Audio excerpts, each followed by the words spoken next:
Halo kawan remaja, hari ini kita akan membahas mengenai diare. Pasti kalian sudah sering ya mendengar tentang penyakit diare. Lalu apa sih itu diare? Diare merupakan buang air besar lebih dari 3 kali sehari dengan disertai lendir ataupun darah. Hal apa saja yang menyebabkan diare? Di antaranya seperti virus atau bakteri yang menyerang imun tubuh sehingga memunculkan sebuah gejala yaitu diare. Lalu ada intoleransi makanan.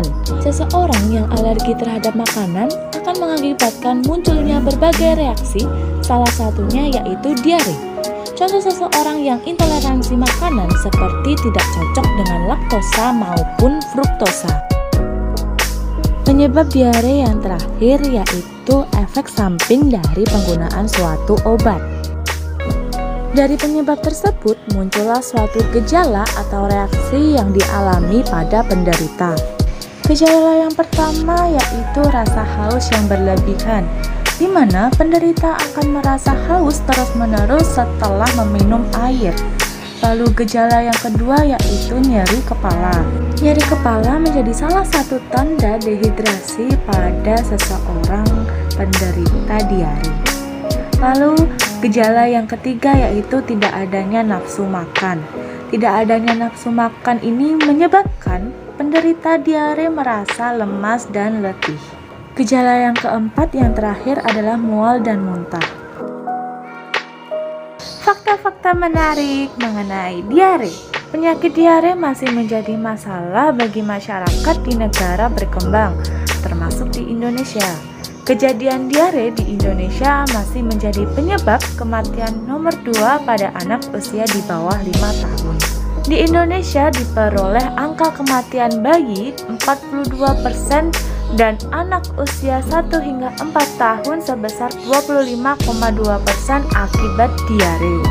Menurut data dari Kemenkes RI tahun 2019, diare menyasar pada usia 1 hingga 4 tahun dengan jenis kelamin perempuan. Pengobatan diare dengan pemberian oralit disertai zinc lebih efektif dan terbukti menurunkan angka kematian yang masuk. Perlunya dilakukan pengobatan diare pada pasien untuk mencegah hal yang lebih buruk terjadi atau menimpa pada penderitanya. Pengobatan diare dapat dilakukan dengan pemberian oralit maupun zinc kepada pasien. Yang pertama, pemberian zinc. Zinc diberikan 10 hari berturut-turut untuk balita berumur kurang dari 6 bulan dan diberikan 10 mg per hari. Sedangkan untuk balita umur lebih dari 6 bulan diberikan 1 tablet 20 mg per hari. Pengobatan diare yang kedua dapat dilakukan dengan pemberian oralit.